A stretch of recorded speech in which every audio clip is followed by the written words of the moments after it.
very interested in this, having been a student for the last 35 years, certainly of the economic development in the city and the region. And my overarching comments, as I said earlier, is I'd like to see some historical perspective and something that really recognizes the uniqueness of Vancouver and what it is that will be leading to our economy or our economic growth in the future.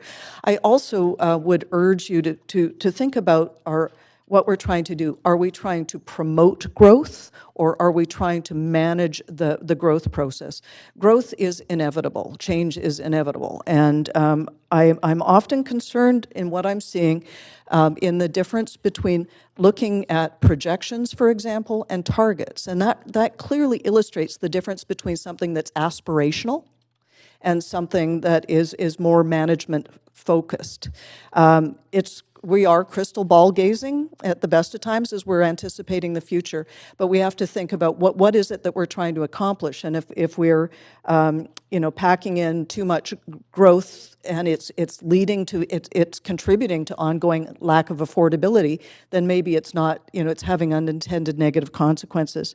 One final thing that I didn't have a chance to touch on in a question that I would have asked and focused on was in the changing nature of work, which is something that you've talked about a little bit in the report. It used to be that people needed to go downtown because that's the office, because that's where the files were. Well, we don't have filing cabinets anymore. We have that crazy thing called the internet. And so what we've seen is people can be working anywhere as long as they're looking into that screen. So one of the things that I hope that you're looking at is how we can create distributed workplaces for people other than going to a Starbucks, because not only the gig economy, but just this notion of being able to work in a distributed way, which puts less pressure on mobility and those kinds of things that we could avoid.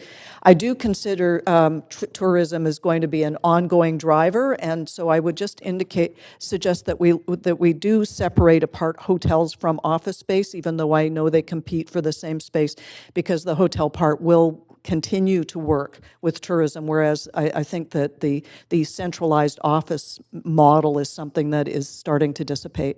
So I'm very interested in having an ongoing dialogue about those, and those are some of the areas that I just hope that you will think about moving forward. Thank you.